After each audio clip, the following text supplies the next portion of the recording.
Okay, well, welcome. Thank you everyone for coming out tonight. We're so excited to see you all, and welcome to Doors. Doors is a really exciting concept. Doors is an e-commerce, PR, and experiential pop-up and wholesale platform for independent fashion. So all about those really great brands that you may not have heard about, but are definitely going to be making waves sooner or later.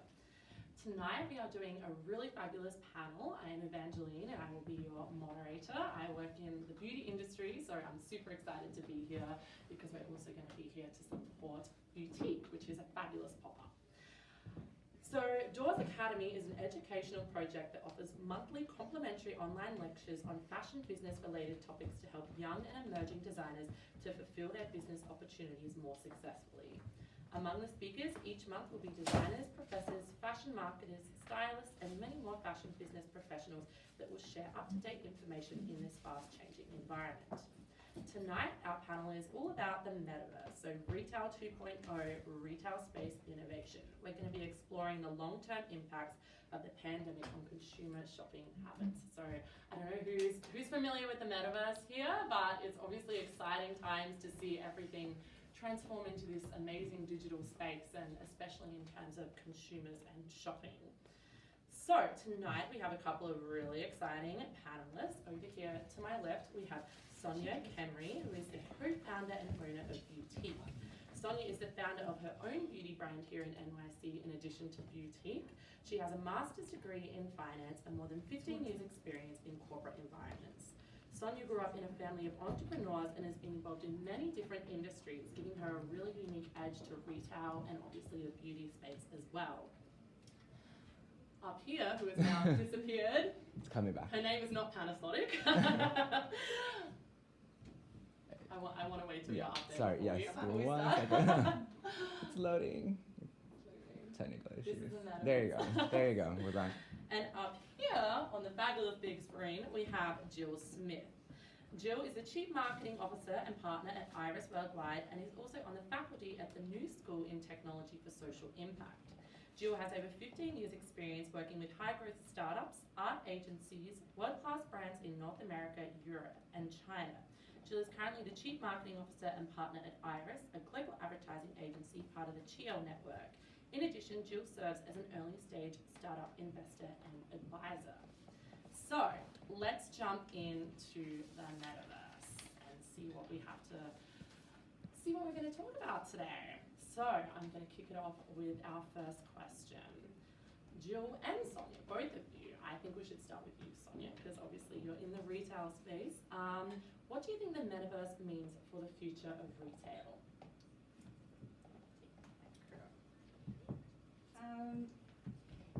Well, the thinking is it's all a vision, the whole metaverse, and it's already building blocks in the works. And I think it's important to say what it is, the metaverse, because a lot of people don't really understand yet. We are all trying to understand how we can be in.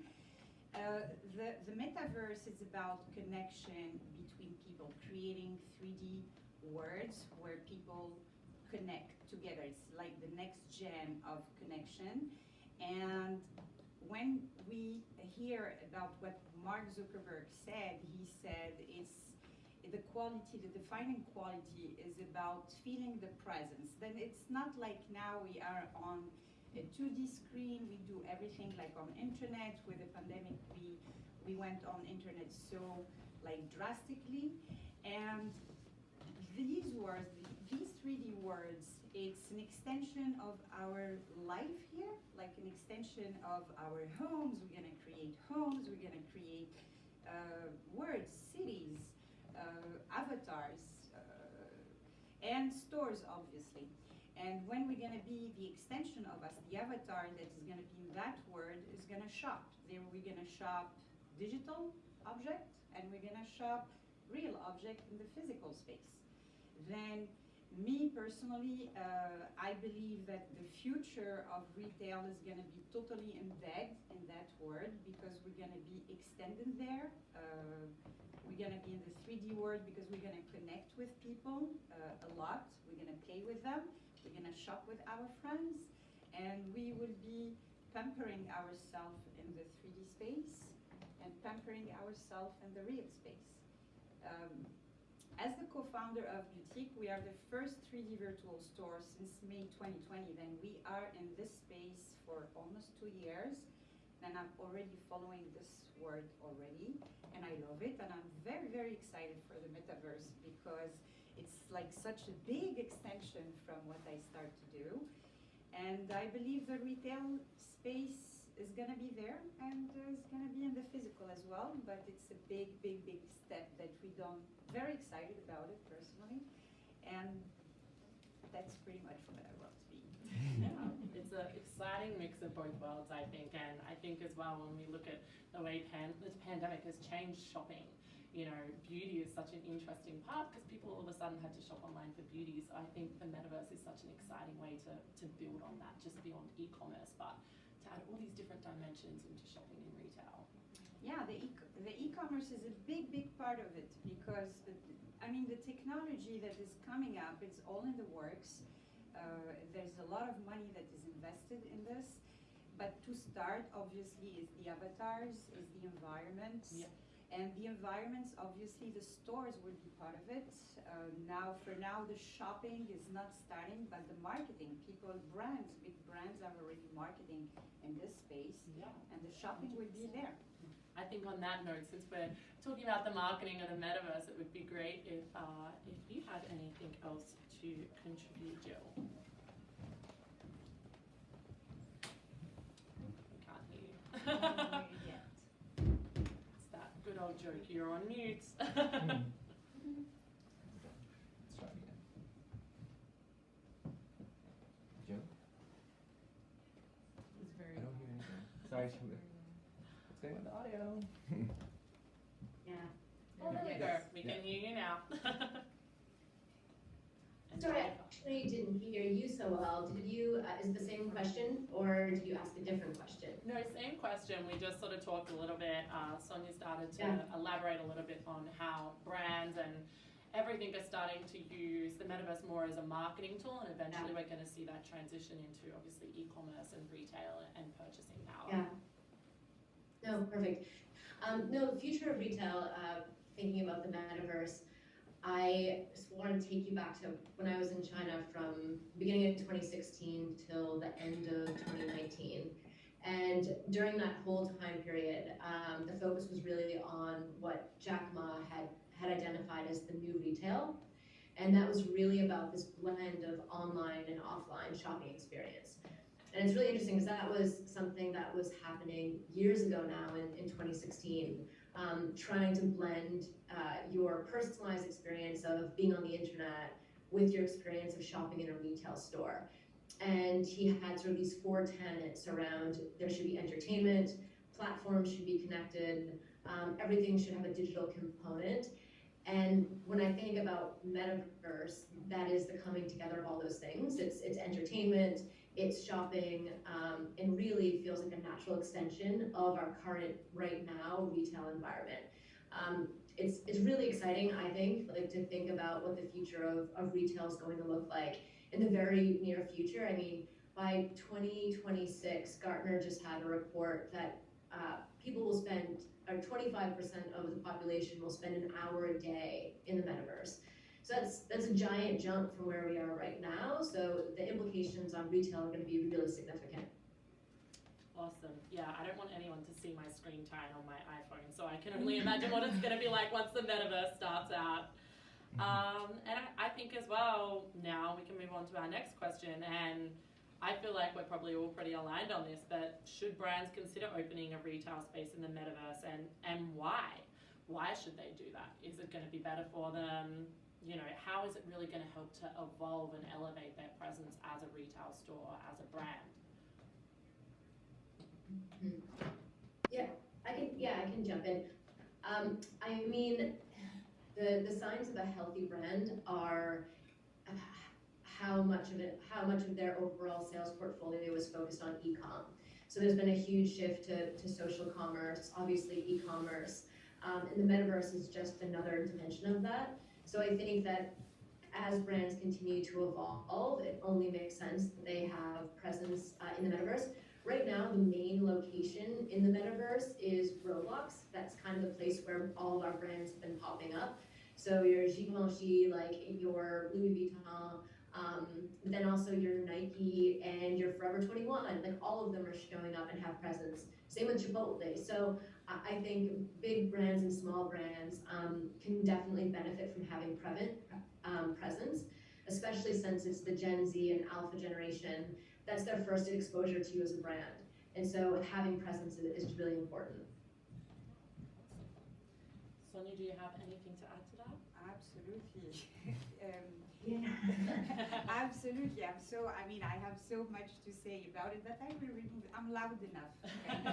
Then, the brands, as Jill said, now it's the beginning. Then technology is gonna evolve, and it's gonna be like 10 years to be fully done. The metaverse is gonna take so many years, but to start, they are really focused on the avatar part. Then the shopping is still not there like 100%. Like she said, it's in Roblox and companies are there, it's more marketing thing. Me personally, as I am in the virtual space, 3D virtual space, in the future, brands should be preparing to be in that space because it is going to be fully used and people will shop with the time, especially the Gen Z that is on Roblox now. They're gonna be the millennials after, and they're gonna be the one who are really going to shop because they are so used to it. The barrier of entry now is very high. Like we see most of the big brands, they are the one collaborating with video game company. Yeah. It's not for small brand, it's not for medium brands because it's too expensive to invest in research and AI. Virtual reality, augmented reality, it's an expensive thing to do and they don't have a return on investment that they're gonna see right away. The big brands can do, they can afford that marketing operation. When I see, as I am in the virtual reality space, as a shopping space, when we started it in May 2020, we didn't know about Metaverse coming up or anything, it's just it was a response of the pandemic. But when we saw the big company like Kylie Cosmetics, Dermalogica, because I'm in the beauty, I'm not in fashion, investing in these spaces, we knew, okay, something is going on, it's going there. And with the metaverse, it's gonna be exponential, but it's not gonna be in the beginning. And brands, to answer your question, should be planning this, should be following it, should be understanding this, to be part of it, and that way they don't miss it out and they find themselves, oh, it's too late. Yeah, 100%. I think even just in terms of e-commerce, I think so many retailers missed out on getting in those early days, and now they've had to sort of build in that now. But those brands who started early with e-commerce are definitely reaping all the benefits of that. So I think definitely getting into the metaverse is a smart idea. And it's experiential. It's all of it is about experience. Yeah. Then you're gonna be there. You're gonna be with people. You're gonna be shop. You're gonna be feeling. It's not like we do now our shopping on 2D. The feeling is not really there. But we're gonna touch that feeling, and people would love to shop there. It's like marketing meets e-commerce meets social media, basically. Absolutely. All the things that everybody wants our money and data from. My next question is, obviously we've spoken so much about the metaverse and we've spoken so much about how this is going to enhance shopping experiences, but what do you think a brick and mortar space really has to add to that? How is that better than the digital space? Is it still necessary, or do you think it's going to be a really exciting way of drawing people into stores more?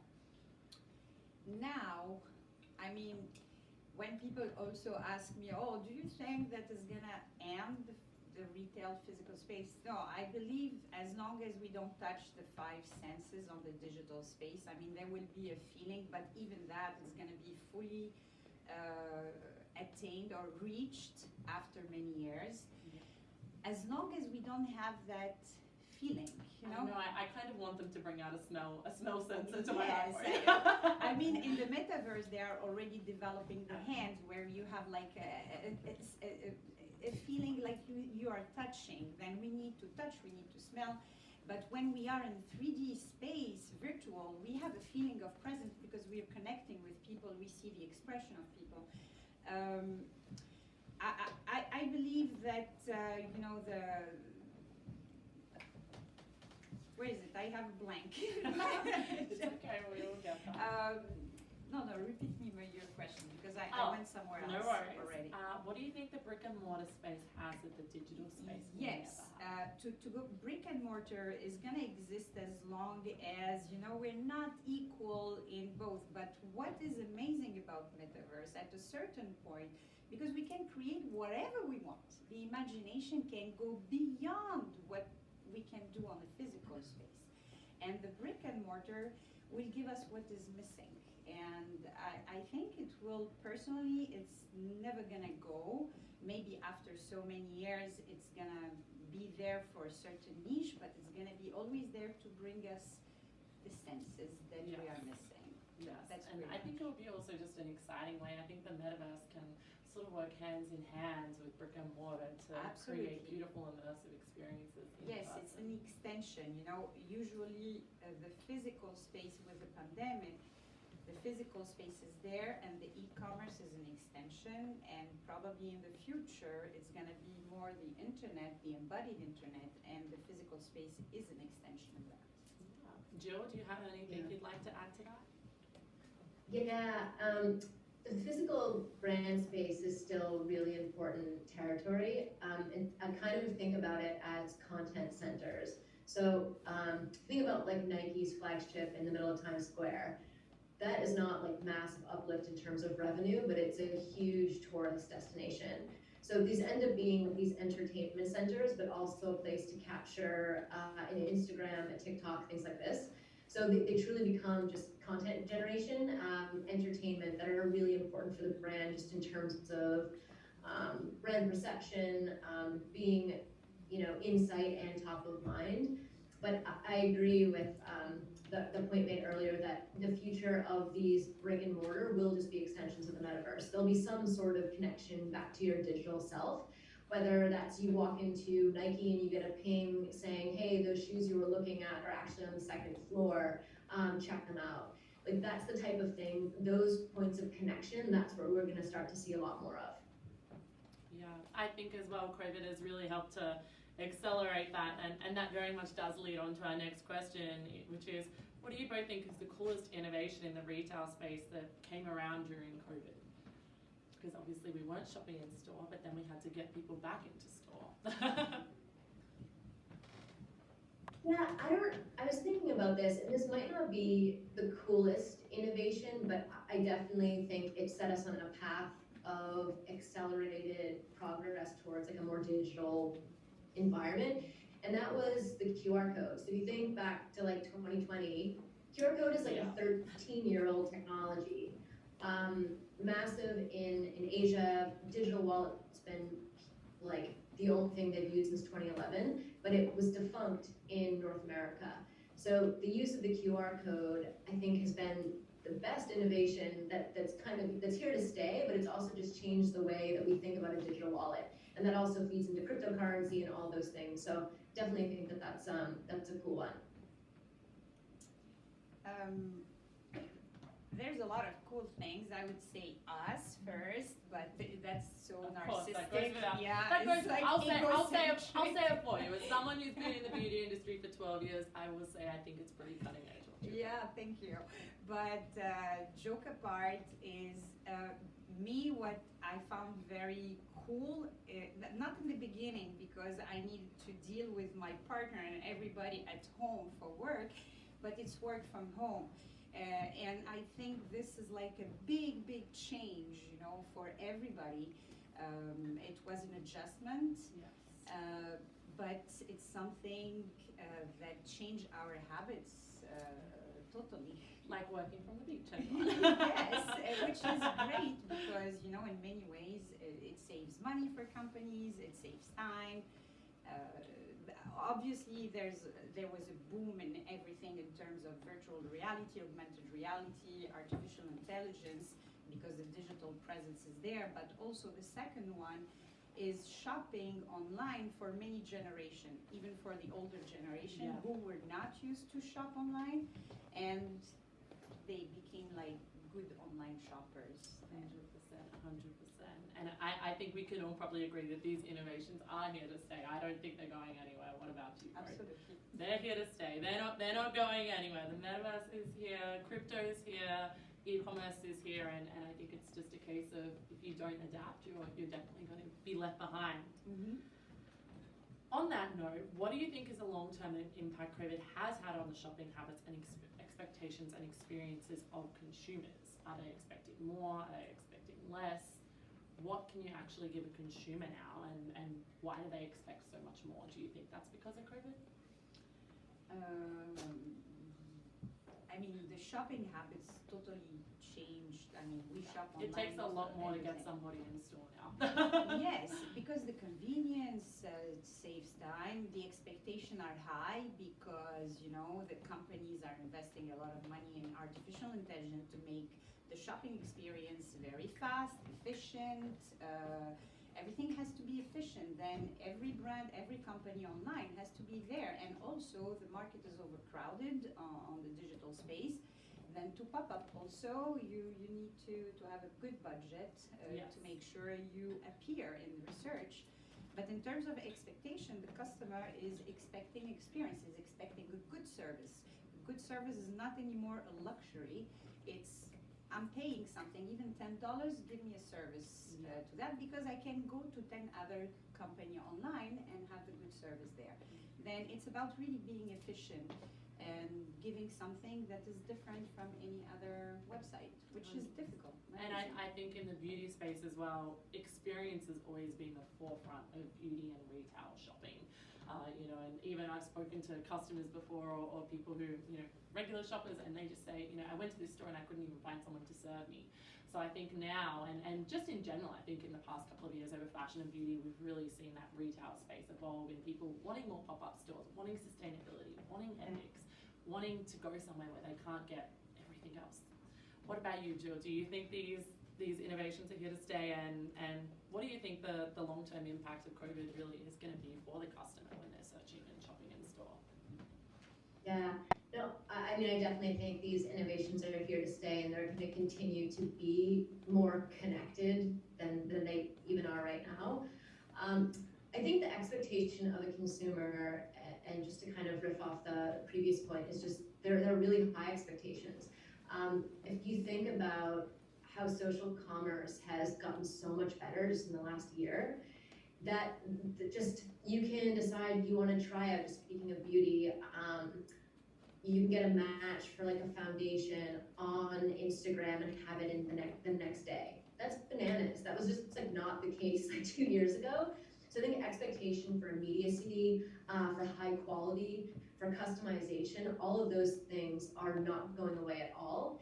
And the challenge is that same expectation is expected in bricks and mortar, and we're not there yet. So there's no communication between the e-com world and the retail world, with few exceptions. Your Everlane knows who you are when you walk into the store because they were born as a D2C and then they now have a store. So they know Jill Smith loves this specific sweater, and hey, we have it on sale, and they'll tell me that at the cash. Like, that's really interesting innovation and personalization that customers are going to expect to see in the brands that currently don't have that technology. Yeah, I totally agree with that, and definitely in terms of that beauty space now, I think every single brand we need a virtual reality filter, we need to be able to try on every single lipstick shade, and I think that's so much better as well, because I think the metaverse and all these innovations are going to help to unlock the retail experience as well for people who can't necessarily get into a store, whether that be that they live in a location that's out in the middle of nowhere, and I grew up in a small town in Australia, so there was definitely no Sephora near me, and this gives them that opportunity to be able to really immerse into a space and unlock retail. So I think it's really exciting to sort of see that. Oh yeah, so exciting. I never...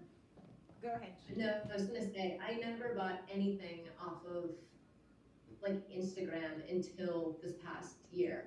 And now it's like, show me an ad, I'll buy that thing, like, no problem. Like the second it pops up, I'm like, sure, I'll try this. Yeah. It's just become so easy. Yeah, sometimes those ads are a curse for the New York City budget. That's for sure. I have a question. When she shops online, she go back for the same website or no?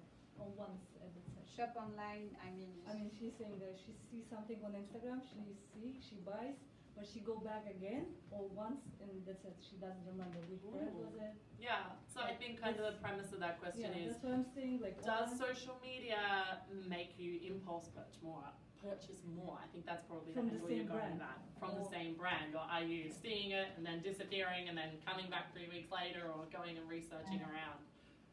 You know what makes, it's because the purchase process is so fast. Whereas when you're at a store, you have to take, this is why QR code is so valuable from a commerce standpoint. When you are in a store and you take your credit card out, you'll think for a second, maybe I don't need to buy this. When I'm on Instagram and I see like a Ilia foundation come up, I'm like, okay, cool, I'm gonna buy that. Yeah, I'm gonna buy that. It has my PayPal already in there. It's facial recognition. I bought it in 2 seconds. So there's no time to actually evaluate. Everything's already connected and it's a trusted experience because you trust your payment platform and all of it sort of integrated. So I think in that way, it's the speed to buy that makes it dangerous.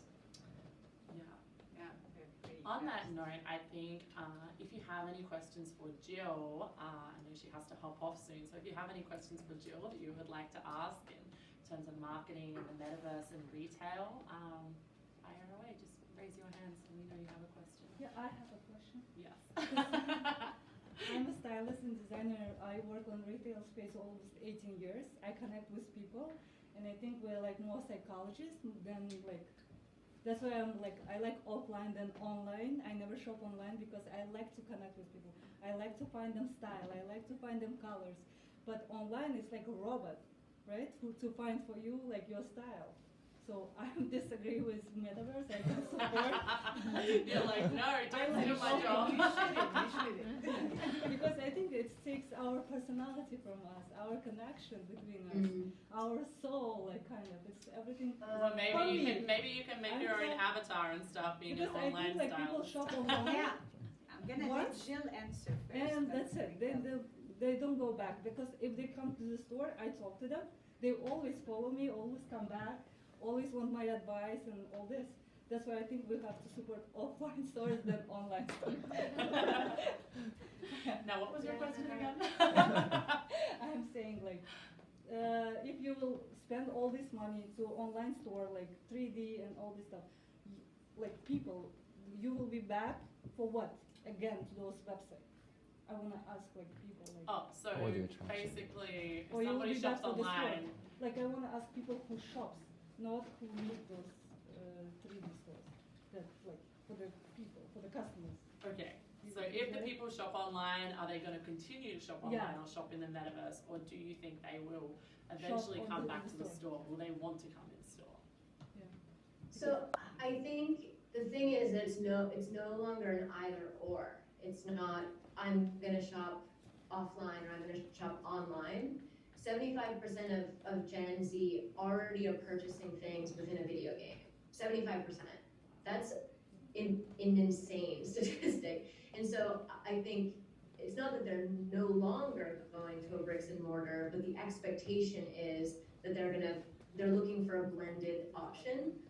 So they might go to an offline store for the entertainment, but they're doing some of their buying online because they want a digital twin of the thing they already own.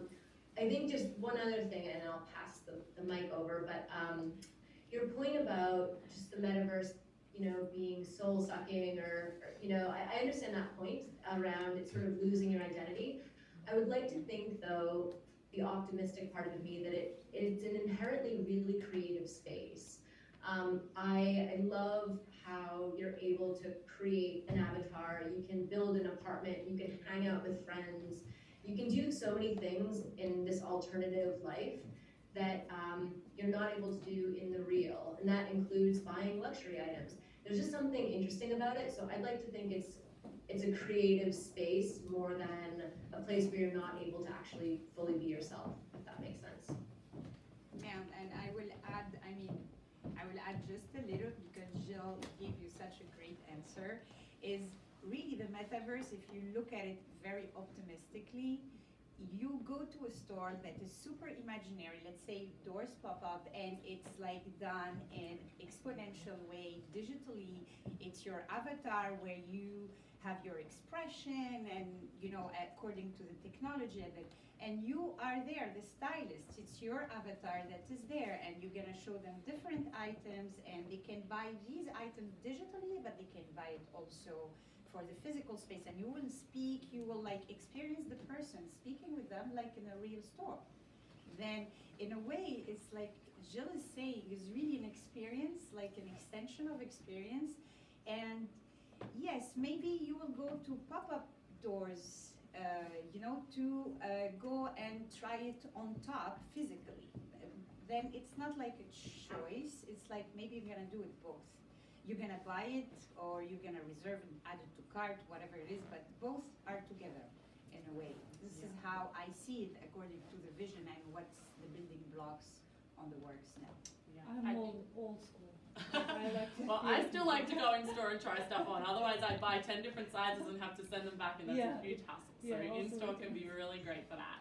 We probably have time for one or two more questions. So if anyone has any questions for either Sonia and how beauty and the metaverse are linking, or for Jill, then fire away and just raise your hand. Otherwise, we will head over to drink some champagne.